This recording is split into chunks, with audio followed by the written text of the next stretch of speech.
Seconds, 12 seconds, my butt. Yeah. That was like 3 seconds. I'm all tangled. Hold on.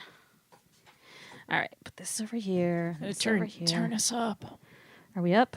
Turn up the noise. Oh, God. My hair's staticking all around my headphones now. It's winter. Wow, this microphone smells like bad breath and mothballs today. Okay. What the heck?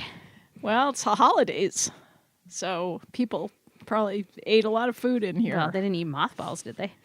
Possibly.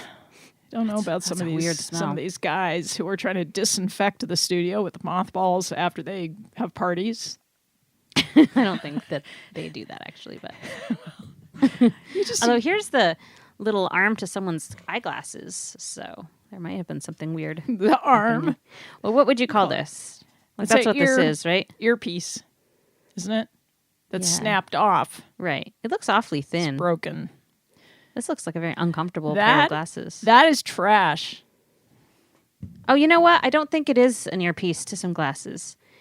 It's the spine to a very small umbrella. Oh. What do you think? No, I think it's what you thought it was first. But it's as thin as wire. Like what? That would stab you. What if you missed your ear and poked yourself in the eye with that? Yeah, it's good to start with a mystery. This is a deep, dark unidentified object I found on the floor of the studio this morning. Yeah. So we'll put it here and just meditate upon it. Okay. There. Rib, I meant from an umbrella. Is that what those things are called? The things that always snap and bend inside out? Spokes. I said spine before, but spine wasn't the right word. Because if it was a spine, there would only be one per umbrella, right? You're too poetic. Whereas ribs, there's like many. 10 words for it that would be appropriate, so... The bendy metal things that hold the umbrella shape. Bendy metal things. Right. Okay. Very good. Anyhow. Good morning. I know how we can pass some time here. Yeah. We can introduce the show. You guys have tuned into 11th Hour Radio. Wait. What? Let's say it together. What? Say what? You guys have tuned into 11th Hour Radio. What part are you going to say now? Now you go first. With Emily Howe and Kristina Stykos. And we come to you live every Friday at 11 a.m. on Royalton Community Radio. WFVR-LP. Is that right? Somebody has covered up the sign, so I don't know our call letters or whatever. You actually know. It's not call letters. You know what it is. Yes, it's call letters. No, that's numbers. truckers. That's truckers. That's what you call truckers. names. You think you're so much more confused than Signs, you call actually signs? are. Do you think it kind of gives you some kind of safety to pretend to be as ditzy as you're not? Yes, I do. I do that too. I'm not. It's like the pot calling the kettle black. Don't Sometimes I act stupid. expose my number one secret. It's a strategy for life. It is definitely a strategy for life. It's not bad. You can't be accused of being a smarty pants. No. Which would be the worst thing ever. Exactly. Then you'd be one of the educated elite. Yeah. Ew. Ew. Who'd want to be that? I grew up with that. I don't like that stuff. It's oppressive. I think I kind of grew up with that, but the people that I grew up with pretended they weren't that, so that it was That reverse worked. snobbery.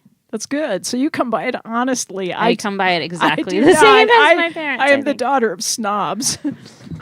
Well, sort of. My father in particular is reverse snob, like beyond, like will go out of his way to do things that are not even in its own nature just to be contrarian. Yeah, I just have like one generation of snobbery. Oh, because you can override one generation. Yeah, because I have working class roots. If you go past my parents go back to the dry Greek cleaner. Isles. Well, even before that, my grandfather. Olive oil and donkeys. Well, yeah, but then the next generation from there was dry cleaner Taylor.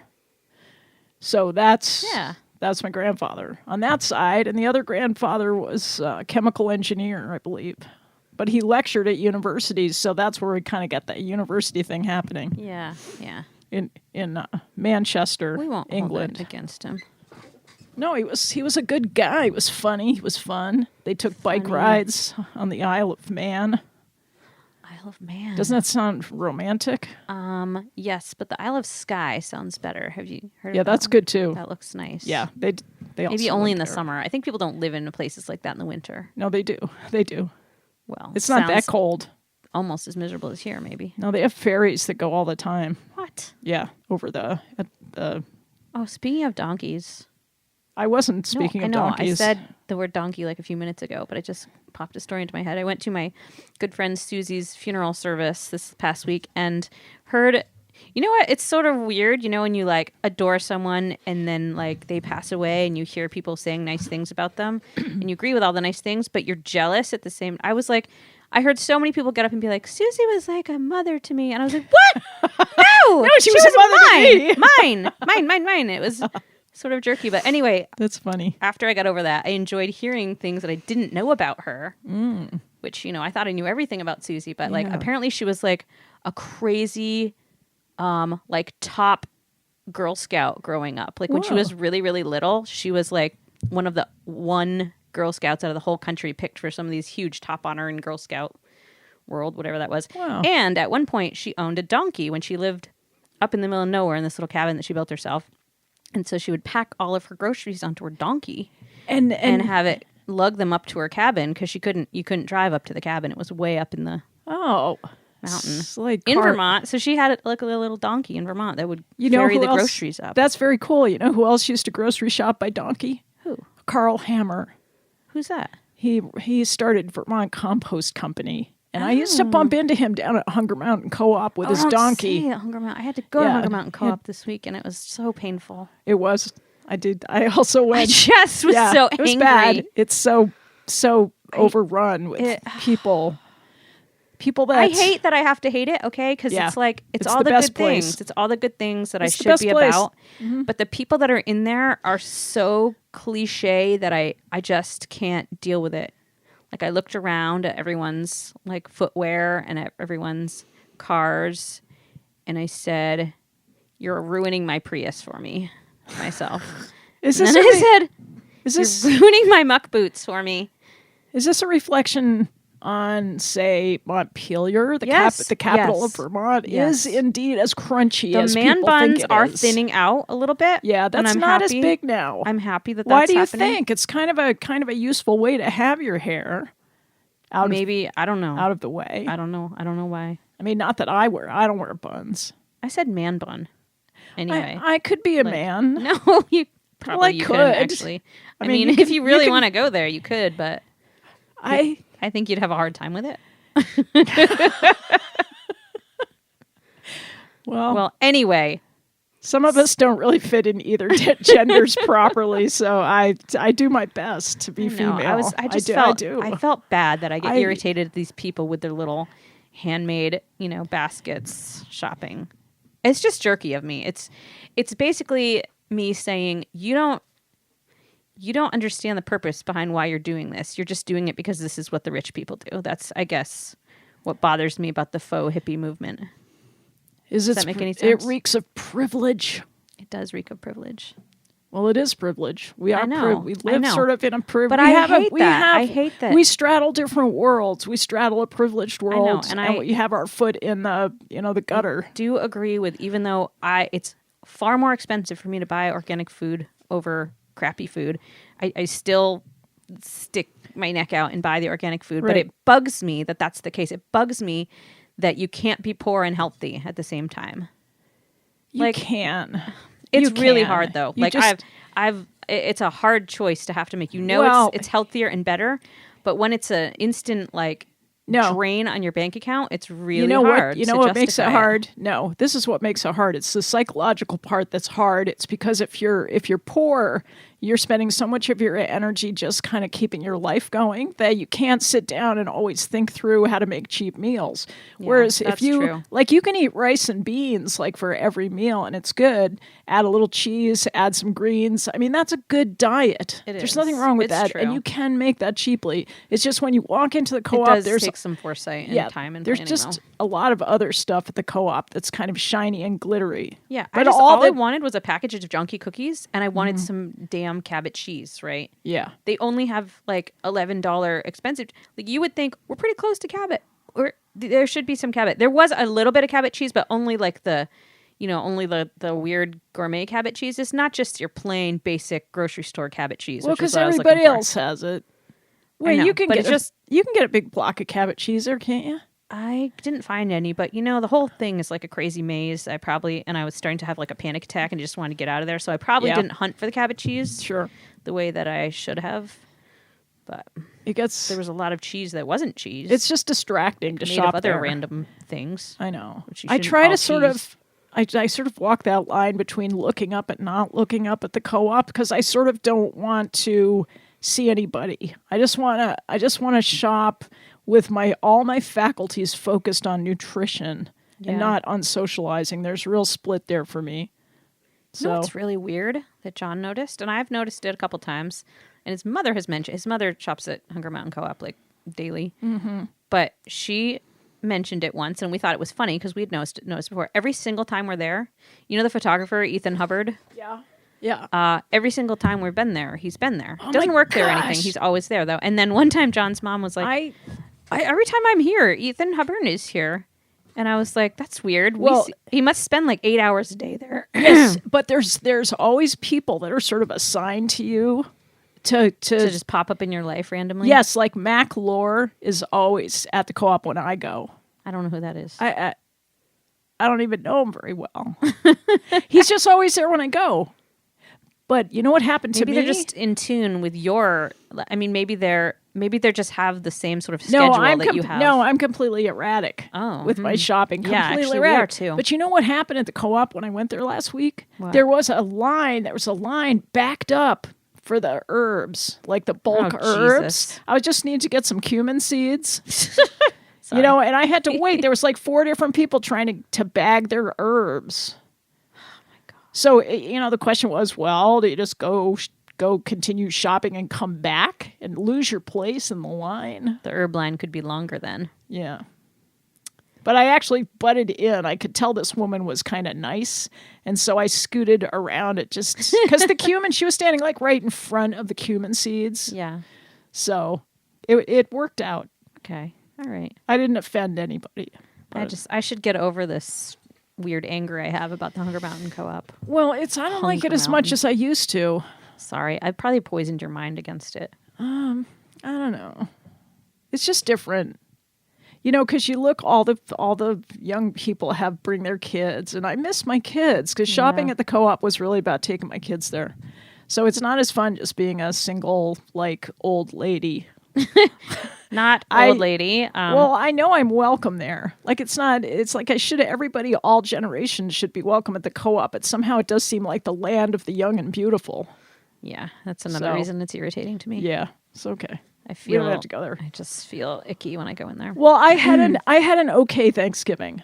Yeah, what'd you do? I had spaghetti and kale.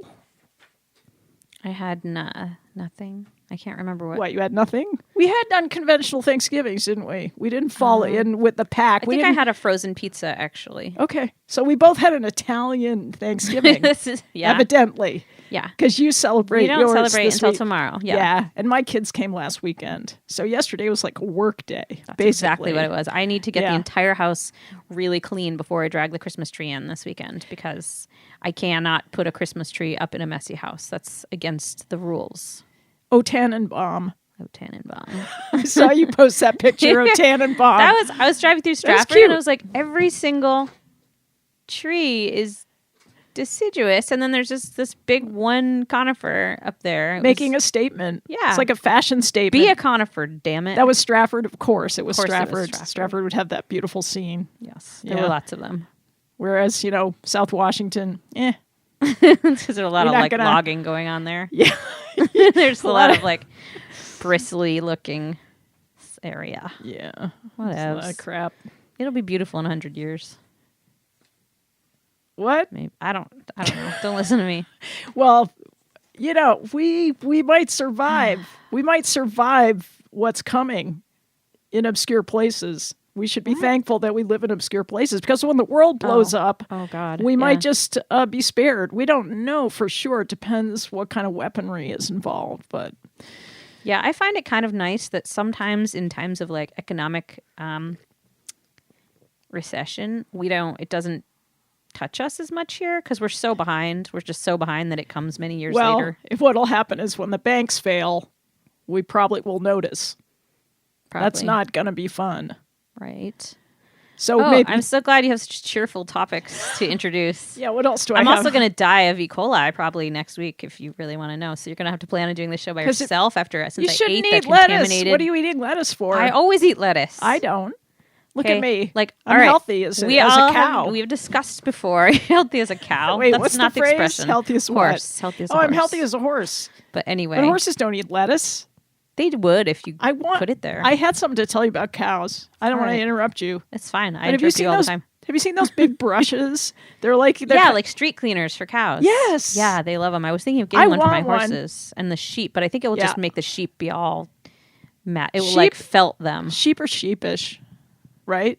So they might be scared of something that is mechanical. They like to go under branches and scratch. But I think something that was, you're right. Something that was spinning would probably not be their favorite thing. Yeah. The horses would probably like it, though. Yeah, I just want to make sure that you saw that. Yeah, of course I saw that. Because it just made me think. It made me dream. I made me dream. I wanted one for me. Yeah, just something in my house that... What did you just... She just flung her pen randomly. I got so excited about imagining something cleaning out. We have this built-in hamper. Scratch my shoulders. Yeah, that's a good dream. But we have this built-in hamper in our bathroom that we just stuff things into, boxes of Kleenex and things stay in it. It's not really for clothes. Because it's really deep and I can't reach the bottom of it, and so stinky clothes would stay on there for a long time. But so we store put things. Your Kleenex in there for sure. Yeah, well, we store things like extra toilet paper and Kleenex and a heating pad and stuff stays in there. But we decided to clean it out the other day, last night when we were cleaning, and I found one of those chair massagers in there. You sit in a chair and then plug it in. Really? And I grabbed it out and I was immediately really into it. I was like, I'm going to put this in a chair and sit on it. And then, since our stinking old house only has one outlet per room, there was no place where I could plug the damn thing in and sit in a chair and use it. So extension cord. I know. I just didn't want to go outside and get one. So yeah, I stuffed the thing back. I had to go in the basement, get an extension cord yesterday. God. That was a big deal. Yeah. I don't go in our basement because there's snakes down there. Yeah. Well, I just made myself do it. I said, "Come on, it's not a big deal to go in your basement. Just get your boots on and go down there." It's a big so I got it. Then I took it upstairs. I had to take it up 3 flights. Oh, my God. Extension cord from the basement all the way up to the top floor. Then I had to plug in my piano. What? Yeah. Don't you have a bazillion extension cords already up in your studio there? That's the one I like the best because it easily kind of What has was it doing this. in the basement? Wilder was using it to run a skill saw last weekend when he was helping me weatherize the studio. So he had cut some boards, and we put. Speaking of appliances, he brought a dryer, a hair dryer, because we were putting on that plastic. You can't have those things in your house. You know, at this point, anything goes at my house. Anything you don't have goes. to use that shrink film. In fact, it's very thin and it doesn't do very much. Oh, I would use just regular heavy-duty plastic. No, this is beautiful. It's I know, like I can still see out of it. I know, that's and true. I like that. In the studio, it's part of the inspirational quality right. of being in the studio is you can look across the beautiful valley. You can see Mount Escutney. I don't want to block that. The pigs are everywhere. Sorry. The only one we plastic is our giant French door, and I don't think they make the cling film stuff big enough, so we do use the regular. I think they do. Plastic. You should check. We went to Welch's. I gotta maybe go to Welch's because one of my dogs lost their reflective bandana. And Welch's is the only place I can find them big enough. Oh, God. I think she lost it in these bushes where she was jumping for a squirrel, so I'll have to go check. Is it time to play a song? I think it is. It's 20 after. Is that when we play 20 songs? minutes has gone by. Yes, we Okay. play a song every 20 Good, I'm gonna minutes. put this stinky we microphone got down. shut down on Facebook. They What are you finally talking about? found us because they shut you down if you don't have if you have people's music on your thing. What? Yeah. So Who shut us down? Facebook. What? When? They started shutting down some of our videos. What videos? Well, they call it a video. When it used to post. Anyway, it's a long story and it's really boring, so I'm going to go to the song, which is by Patrick Ross and Aaron Johnson. It's called Flintlock, and I recorded this live over in Bradford. Let's see if we're on device number 3. Okay, let's see what we get.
Okay.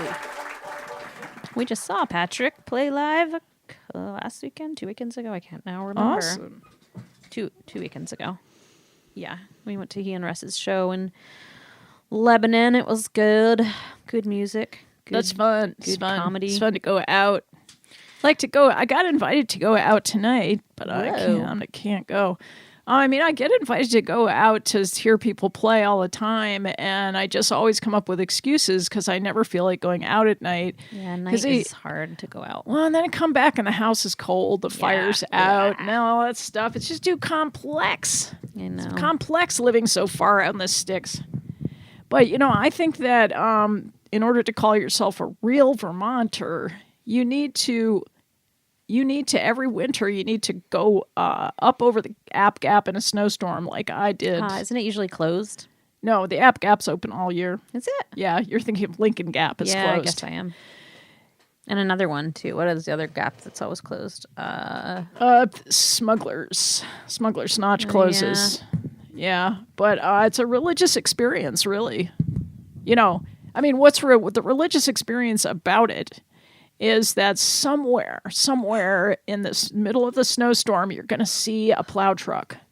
And you're going to be so happy to see the plow truck. It's like the savior coming. Middlebury Gap stays open all year, too, right? Yeah. What, are you suggesting I shouldn't go on? No! Okay, but I'm just saying, the App Gap, do you know what I'm talking about? Yes. I was up there, and the weather report had said less than a half an inch of snow. Oh, but that's a different climate. Up there, you don't pay attention. The weather report, you have to triple it if you're going to go. I know to either any gap or my house. It was wrong for that whole side of the state because I got up there and it was like a whiteout. Yeah, and we were doing this video shoot, and so the whole rest of the day we were shooting video in a complete gale over in Lincoln. It was we shot at Bartlett Falls. It was a stormy day. Yeah, it was crazy. It was crazy, but it'll be good footage because I like footage that has drama in it. Yeah. Something unusual. Like, oh, why is she standing out there, by that icy crazy in the middle of a storm? Like, what's that all about? But it's interesting. Yeah. So I'm kind of glad we had bad weather, but it was scary driving. Yeah, so I'm going to say. I hate driving in the snow. It used to kind of feel challenging and I got this, it's okay. And now I just don't like it. Yeah. I don't mind going up. Right. No matter what, you take your foot off the brake and off the gas and you stop. You're okay. Unless it's ice, then you slide backwards. Sometimes you slide backwards, which I really do not like sliding backwards. That's the situation I want to be in the least, is sliding backwards. And I would not have the guts to spin my wheel to go. Like people say, oh yeah, just spin your wheel. I'll turn your car around. No, and then you can I go off into the ravine, basically. Yeah. That's where I go. Yeah, if you can just tolerate that feeling of slipping backwards into a ditch. I can't tolerate that. I don't like, we have those, my kids have those big LL Bean snow tubes, and they're round and you get in them. And of course, spin. they the heaviest bit tries to go down the hill first, so it's probably the bit where my butt is. Oh yeah. So it always spins around and goes backwards, and I hate that feeling. I'm screaming and trying to bail, even on a not scary hill, because I'm going backwards and I can't see, and I don't like that. Yeah. And my kids always laugh at me. They're like, "What is wrong?" They're like, "Nothing. You're not going to hit anything." But I'm like, "I'm going backwards." Yeah. Yeah. We used to sled on this really steep slope at Cornell University. When I was a kid, it was called Library Slope because it was right below the library, the big whatever. And there were all these big trees.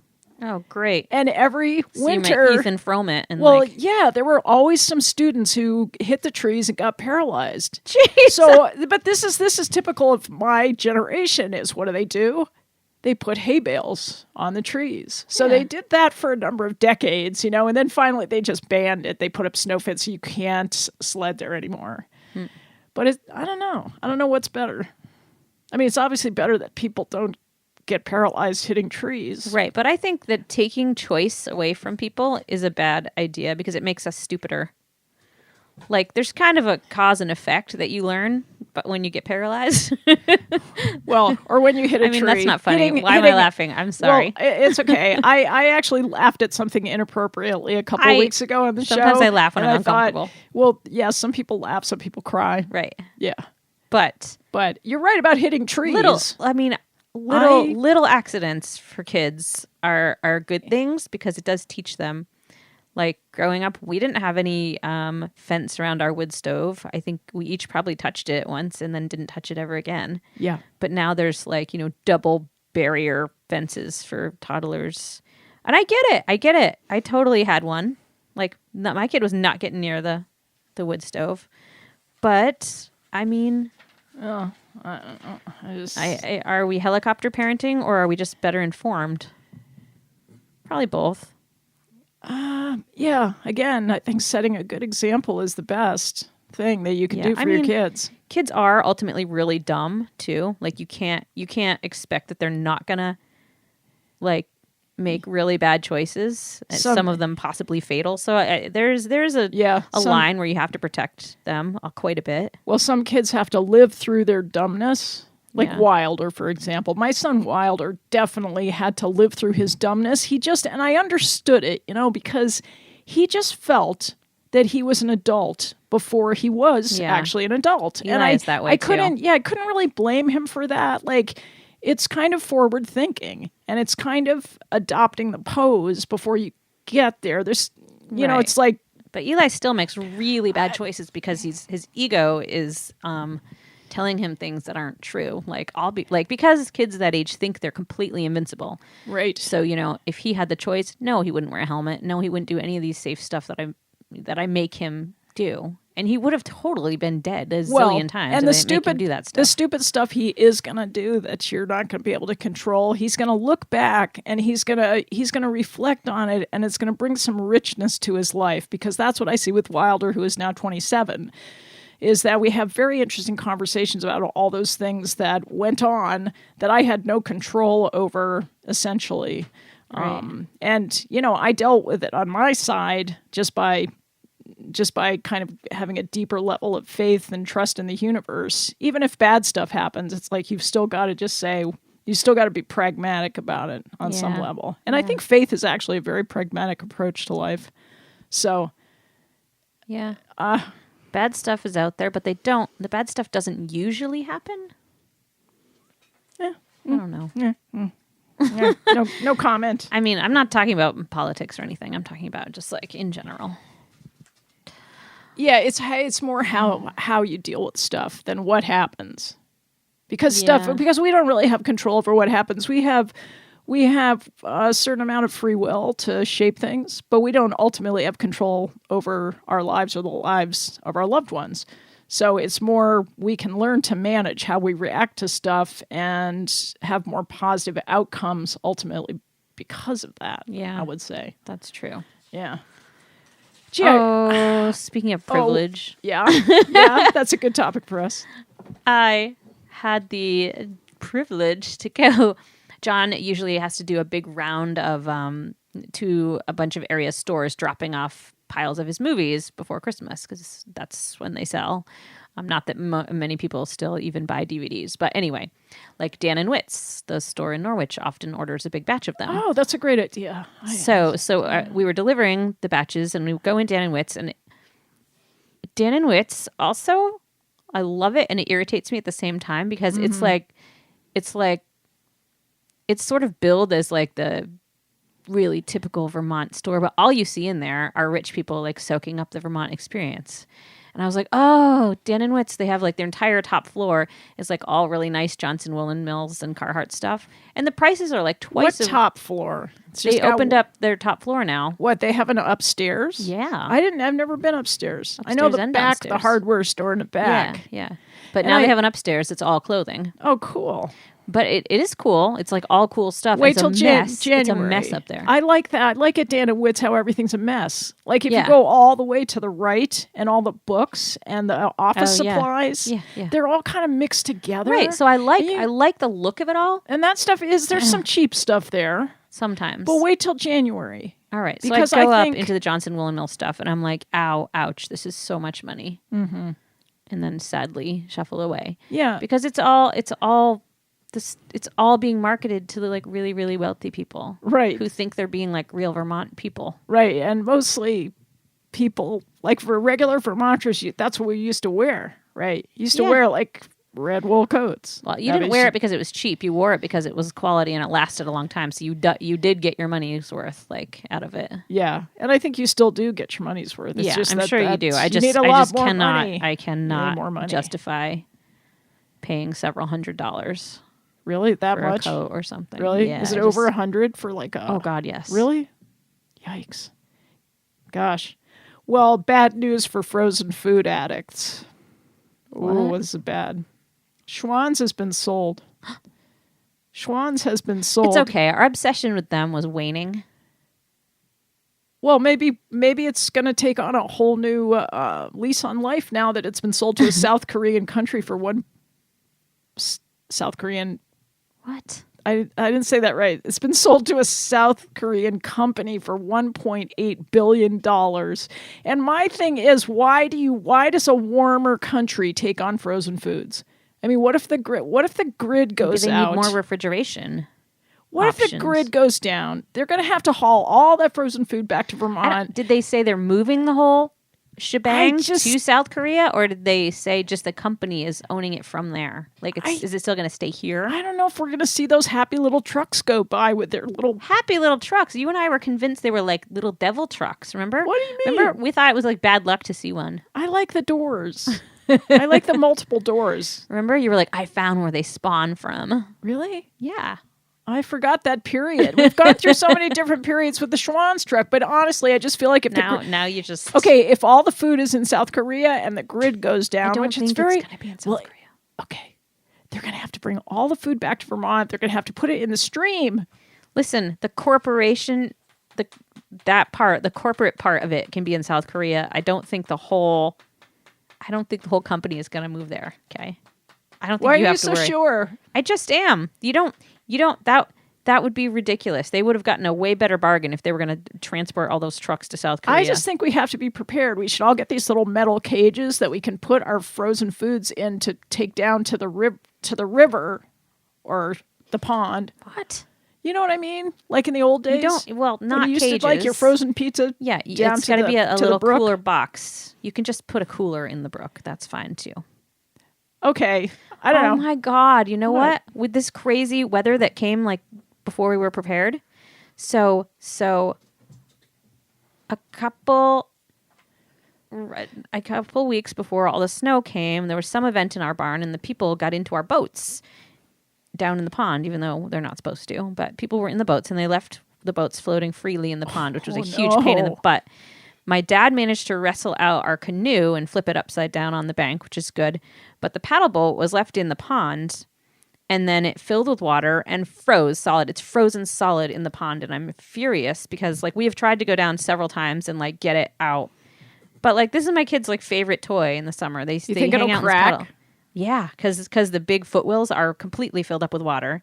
And now it's frozen and solid from all sides. So I'm like, that is the end of the paddle boat, which is annoying because it was kind of expensive. And I don't usually buy expensive things, but it was worth it because my kids got many bazillion hours worth of fun out of it. But I'm really annoyed. I was smart I have a paddle boat enough. frozen in my pond right now. I was smart enough to take the chrysanthemums out of the pots before they froze. Wow. I'm sorry, but the ant and the carpenter... What? No, wait a minute. What is it? Oh, the grasshopper, not the carpenter. What am I thinking of? I don't know my mind has these little synapses that sometimes crisscross in an unusual way. Okay. That different things from like I was thinking of who was that? Tim Harden. Was that it? And then the walrus and the carpenter. Are you mixing like fables? Walrus and carpenter. Right. Walrus and carpenter.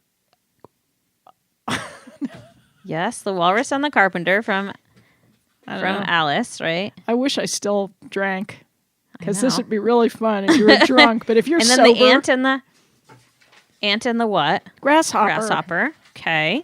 You're just mixing up your insects. But what we're supposed to take away from the story is what's important, the moral of the story. It doesn't matter which animals. It could be the horse and the donkey. It could be the moose and the, could be the praying mantis. The tortoise and the hare. Yeah. Could be Lassie and Timmy. All right. What's your point? I don't know. Come on. Oh, chrysanthemums in their pots. Yeah. No, I was just trying to kind of show you that you missed the boat on the boat situation. Whereas I was thinking ahead, like the ants. Or which one was industrious? It wasn't. Which one was playing the fiddle? Are you talking about the Ants Go Marching song? No. Here comes the train just to derail you from this bizarre train of thought you've got us on. Watch out, you're attached still to a cord. Oh, you know that. Okay. She's opening the door. Hey, it's coming. Maybe it has Santa. Wow. That was a cop-out. That was a kind of a cop-out. What's going on?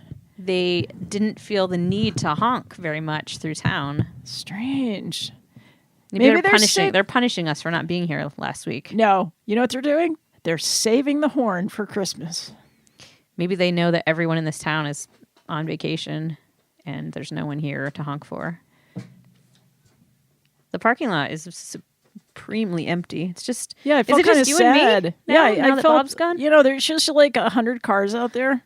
Yeah, I guess people have holidays that they celebrate. Well, the law school is on vacation right now. Some people don't have spaghetti for Thanksgiving, but some people don't even have spaghetti for Thanksgiving. Kristina, I was so productive yesterday. I know. I was kind of too. I was in the studio. I edited a vocal. I did an organ part. I reworked a poem. I brought in like a cord of firewood.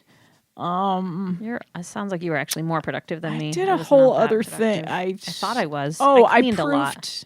You cleaned. I proofed my album artwork that came back to me their first try. Nice. Oh, I hate proofing. God. I just cleaned and did laundry. I uploaded tons and tons and tons of photos onto Flickr because I hadn't in like a year and I wanted to get them all kind of backed up. And then That's good. Bossed John around a bunch about things that were too heavy or big for me to do. That's like honeydew. I made him build us a boot rack because I was sick of all the extra boots that just sort of underfoot tripping.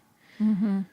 And also, if you have cats that pee on shoes, that's good. My cats don't pee on wait. anything. I better knock on some wood. My cats have never done anything bad yet at all. Yeah, it's like Murphy's Law. If it can happen, it will, as far as cats go. But I have boy cats. They're supposed to be worse. But they were fixed young. And mine are all female, and they've exhibited over the years all the worst behavior. So it's not a gender thing. As I said, gender can be yeah, my cats are so far really good. Although they do torment Ira's rabbit. They sit on top of her cage and poke their paws at her, and I feel like that's probably traumatic to her. But even a rabbit that's like knows them super well, she doesn't know them super well. They're not buddies. How long have they been together? Like a couple weeks. Just 2 weeks. However long we've had this rabbit of Ira's, but I've never let them like be together in like free. I think the cats would kill it immediately. Really? You don't think that the rabbit would win? Is it a small rabbit? No, it's a very large rabbit, and it does have one vicious bite. Yeah, so I think a cat would learn to be scared of a rabbit that's big and fat. Maybe. I don't know. I've never let it hop around the dogs either, because I think even though Maeve is so kind and nice to little orphan lambs, like she has no mercy for woodchucks and will just break their neck in one snap. So I feel like she knows the difference between rodents and other things, and I think she might kill the rabbit if it's hopping around. So I haven't let them be loose together. Okay. Glad you thought that through. Yep. Because that's a scary situation there. We have to have another song, I think. Okay. Did you know today's Black Friday? I forgot about that. I have had to delete so many junk emails today already. Well, actually, for the last 3, 4, 5 days, I've been getting these Black Friday emails, and I just delete. I don't shop on Black Friday. Never. I don't shop it anyway, but... Yeah. Okay, so... What are you playing? Doesn't it feel like we just played a song? Mm-hmm. Like 2 seconds ago. Yeah. Like that whole 20-minute period has just like... There's a a mysterious time warp. That's what they talk about, timelines collapsing. It's a tessellation. It's a tessellation. Wow. All right. Why is it so cold in here all of a sudden? Because the door's open. Yeah, but because doesn't that room have heat in it too? Not quite. What? Not quite. I don't know about that, Kristina. I would assume that room would have more heat than this room does. Well, you would be wrong. Okay, so I'm going to play a song here by Pete Sutherland called Hard-Hearted Hills. Okay.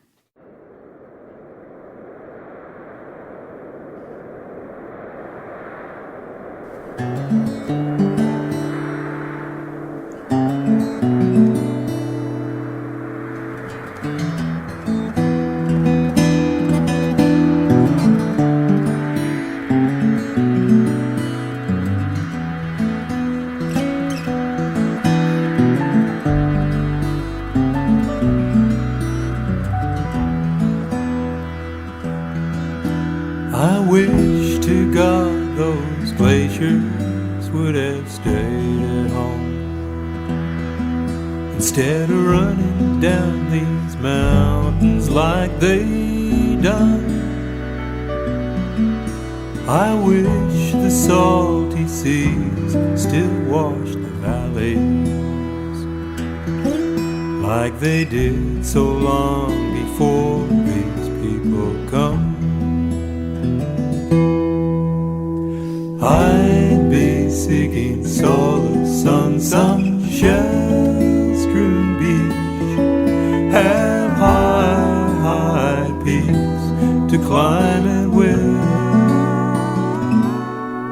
No need to heed the mindless murmuring of them stone-blind streams that come tumbling from the hard-hearted hills.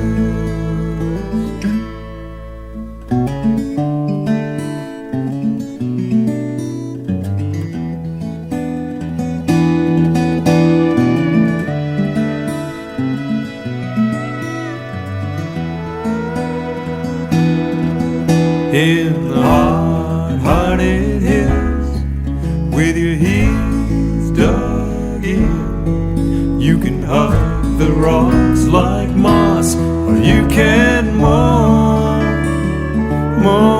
like the wind. And in the hard-hearted hills, with your arms held high, you can reach for all your worth, but you'll never touch the sky.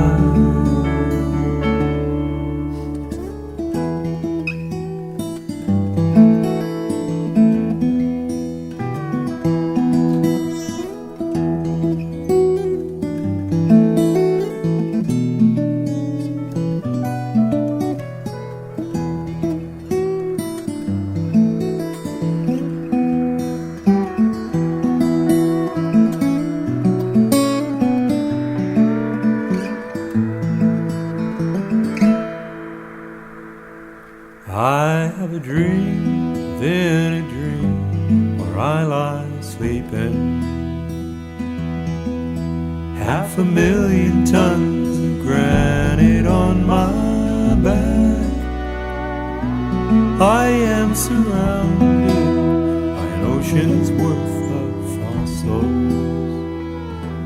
They seem to glow just like they know they're coming back. And I dream the glaciers once again moving. I feel the pounding of the sea within the shell, and I wake to hear an endless roll of thunder. I hear it echo in the hard-hearted hills. I hear it echo.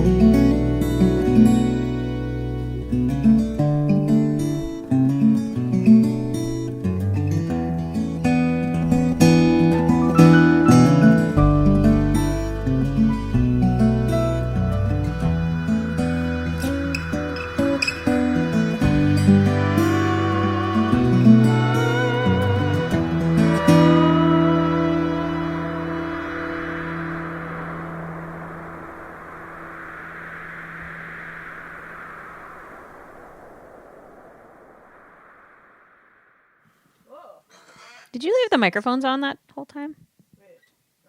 Oh, there. You got to press the button too. Oh, no, were they on before? What? Our microphones. No. Oh. Someday But we're going to do that. We're going to do that You know, we someday. should just not talk about people's affairs during the break. We just shouldn't do it. We should just say, you know what? Let's save that for later. Let's if say we're going to that gossip. Thing is, you and I don't gossip much. Like, I don't have any opportunity to gossip during the week. Nobody wants to gossip with me.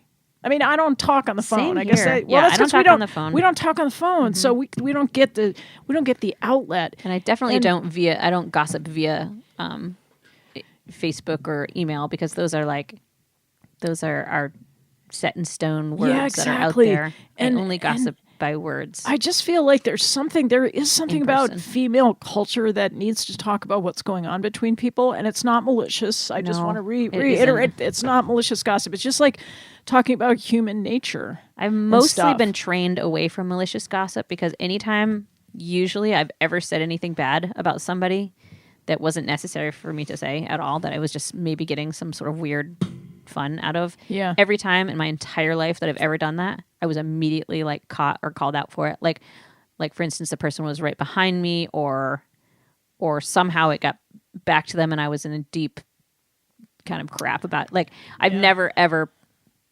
So basically now I'm terrified to speak maliciously about people if I can avoid it. It's like the inner censor. It's It the bites me in inner the butt. censor. Yeah.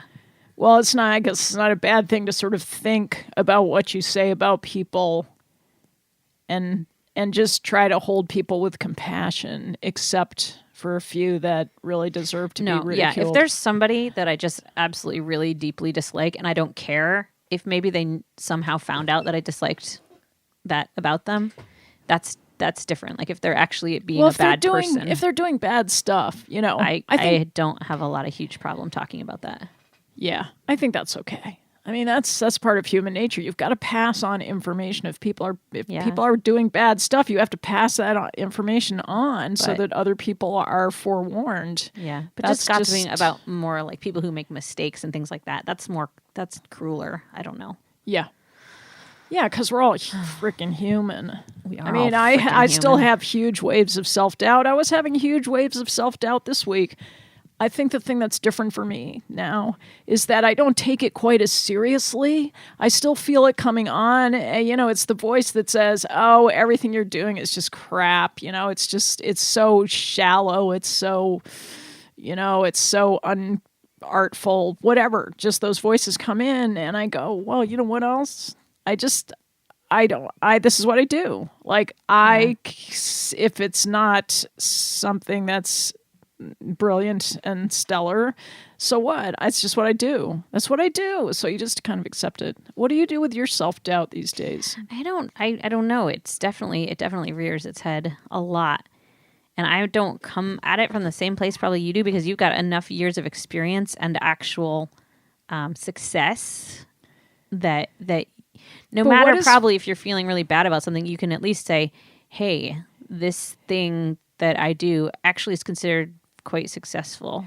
Well, I don't think it's about success. I think it's, for me, I just finish stuff. To me, I start something, I follow it, I finish it. And whether or not it's a success is completely in the eyes of the beholder. There's people that hate it, there's people that love it. And so I just have to kind of detach from that and go on to the next thing. Right, but you have actual accomplished. Well, just because I finished stuff. No, it's not just because you finished it. Like you could actually be a way actual shitty musician and finish stuff, and it wouldn't be the same. Like it's harder to finish stuff if you're a bad musician, right? Because no one is going to support you. Well, and you don't really understand what finishing means. Yeah, but I mean, finishing to me is seeing something through to completion creatively, and it does take. It takes a lot of work to get us, understand the lay of the land as far as that goes. You have sort of the weight of like talent boosting you up. Well, It's just because I persisted, really. Persistence and finishing things is probably the most important. Those are the most important factors, way more important than so-called talent. I know, I do. But I think you do have to have, everyone says like that, oh, it's 90%, work and 10%, giftedness or whatever. I think it's got to be a little more giftedness. I don't know. Well, some things have a kind of sparkle that casts a uplifting spell onto the planet. That kind of art is really nice. I mean, that kind of art can go a long way. That art has wings. Yeah. But there's lots of art, and there's a lot of art that does kind of functions in different ways in society. And then there's a lot of art that's like another percent of other things that aren't either giftedness or talent or work. It's just process, luck, and who you know is the other part. Well, there's that, but then that's questionable. That person's activity might be more social or more egotistical, and that's just their life. That's their karma. That's what they're doing. Yeah. Whereas the people who kind of get further down, dig deeper into the truth of reality, I think that artwork becomes more fascinating and helpful ultimately.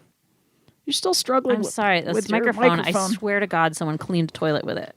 No, come on. It's got such a sulfurous smell. Trying to distance yourself from it while talking into it. That's got to be difficult. I'm like recoiling in horror whenever I accidentally touch it.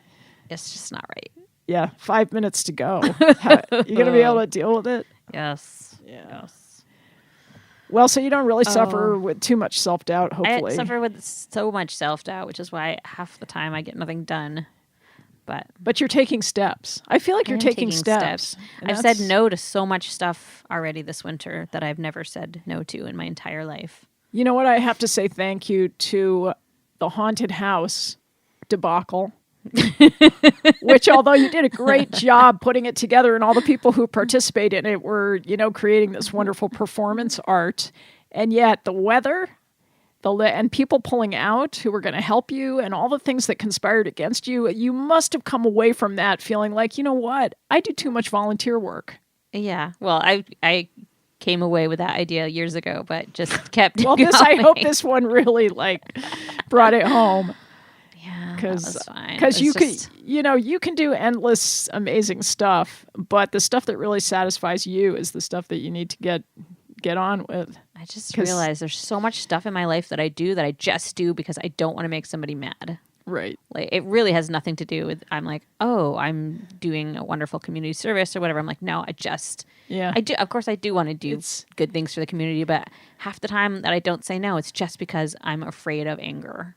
Yeah, I think somebody not liking me. I think that's partly why I isolate so much, is that I don't have to be involved with other people's expectations because I am vulnerable to that kind of thing. And the only way I can get something done is by sort of being a little bit more isolated from society than, maybe might be deemed normal. Yeah.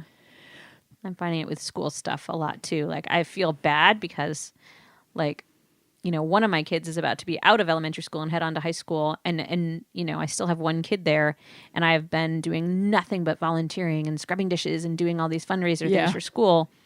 And I don't want my younger kid to think like, oh, I'm kind of pulling back now that it's really important for you. Like I feel bad about that. But he's also been a part of a lot of that stuff as the younger brother. But I'm just God dang it. I would like some other parents to step up and take some of this responsibility. Well, they will. If you step back, they'll step up. It just happens. It works that way. Some of the there's not. I mean, even if there is a temporary void because you step back, it will eventually get filled. Especially if you're fulfilled, that makes the world a better place. So I encourage you to focus on that. We have to wrap up. Okay. So you've been listening to 11th Hour Radio with Emily Howe and Kristina Stykos. That's me. That's her. We're on WFVR. We're going to come back hopefully next week. Yeah. And we have had a fabulous time. And next... oh, shoot. Don't tell me. I'll tell you afterward. Okay. I might have a conflict for next Friday, but I'll tell you about it after we get off the air. Okay, we'll figure it out. Okay.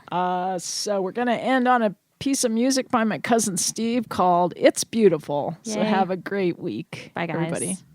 You get up and go. Got up and left.